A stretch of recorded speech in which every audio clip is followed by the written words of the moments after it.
I'm basically doing a walk through the park today.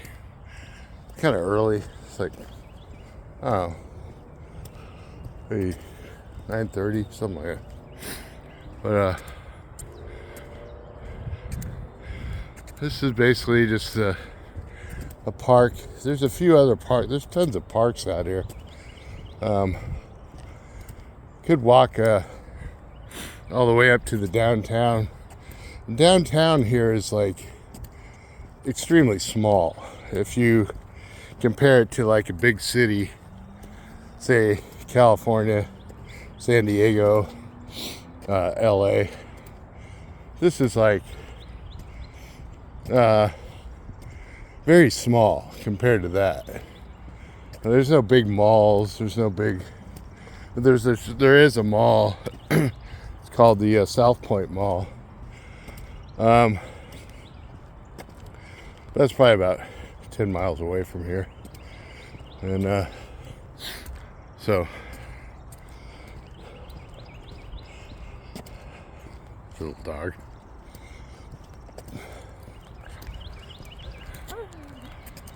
So I just like doing these walks because, well, it keeps me moving.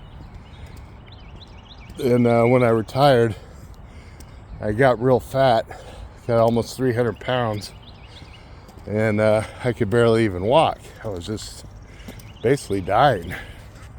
And everybody wonders why I'm like retired. I mean, I'm 60 years old. 60 years, I'll be 61 soon. But about 15 years ago, I drove across country. This is one of the reasons why I see things differently. I drove across country in a nice Camaro, 1998 Camaro. Did this back in like 04, 05. And I was on my usual drink beers, always searching for a new job because I was an electrician, so I'm always looking for work. You know, I was hustling. And I was excited because I had sold my house and I was pumped up to move all the way across to North Carolina.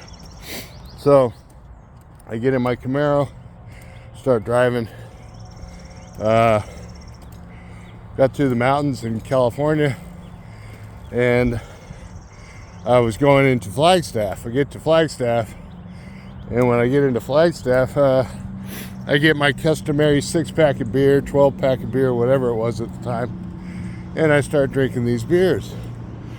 But I was feeling weird, like sick, like the beer tasted nasty, didn't taste the same, and I didn't get the buzz either.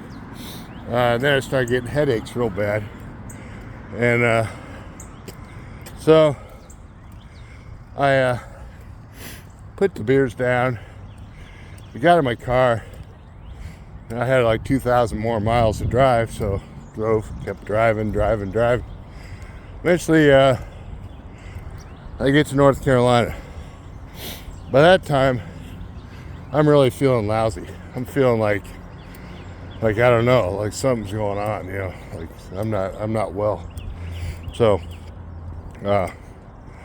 still had 50 grand in the bank, and you know, I was rolling. You know, I was thinking, yeah, you're as they call it, balling. You know, I'm balling, dude. But I get to Chapel Hill, North Carolina. Had an apartment lined up. Apartment's nice apartment. My wife and kid were back in this California, but I feel really lousy. Just I'm feeling like I know there's something wrong with me. Go to the doctor after a couple of weeks. We get settled in. They move out here. Doctor says it's pneumonia. Give me pills for pneumonia. Well, I kept getting worse and worse and worse. And I find out that basically, so I wake up in the middle of the night one night, and I'm on my back, and there's EMTs around me, and they put me in a little saddle because they had to go carry me down some stairs. I get down the stairs and they take me to UNC Hospital. Get to UNC Hospital, and I'm just out of it. You know, I had lost a whole bunch of weight too, and I was basically, the time I went to the hospital, I was on death's bed. They told my wife, we don't know if he's gonna make it even, a couple days. Got a 50-50 chance of making it a couple days. And I could feel myself going in and out. There's a weird feeling of letting go, where your body just says, I'm done. And I've had that feeling. I was like, I'm going. This is it. This is it. I'm dying. And it was not a sense of panic, more of a sense of almost relief, because I had been very sick for a very long time. So miraculously, I survived. They gave me 4 blood transfusions, and I was anemic, and I was diagnosed with meningitis, and so my immune system basically shut down too. So, so since that time, I do remember the girl in the room next to me did pass away. She was 23, and she had the same condition. So she died, and I lived. And ever since that time, I have thought of my reasoning for surviving when other people died. And that's one of the things that I have struggled with for many years now. Just because it's something that most people don't go through, and most people don't want to hear about. So that was a eye-opener for me, simply for the fact that my lifestyle was basically shit. I lived for the moment. I partied like a rock star. I did all the things that you probably shouldn't be doing. No hard drugs, but women, booze, staying up all night, and just living like I was invincible. So the strange thing is, I had worked so hard to get to the point where I had gotten. So I had thousands and thousands of dollars in the bank. I'm driving this real nice Camaro, and I had always been poor. I was like, oh my God, my dream came true.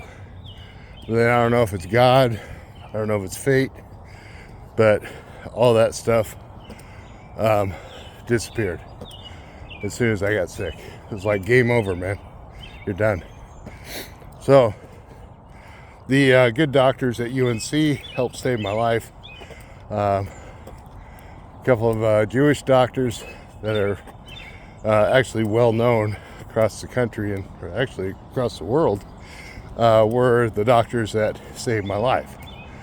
And they're very well aware of who I am and my situation, and it's been nothing but a roller coaster ever since.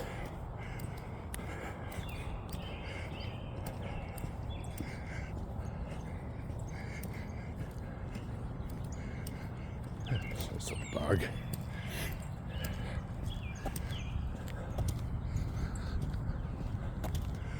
So there you go. That's the story of why I am retired early, and why I do a whole lot of walking, because I see it as a blessing.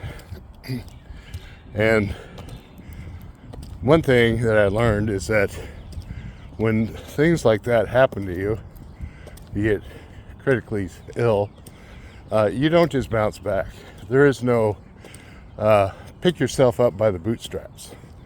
It's a life-changing event that will change your life forever, and you have to acknowledge that and appreciate the fact that in my case I'm still around to be able to do these walks.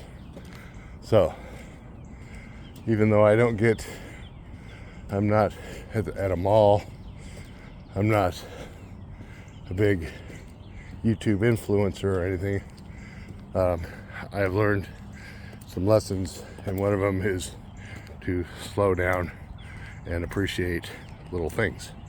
All right, thanks for watching.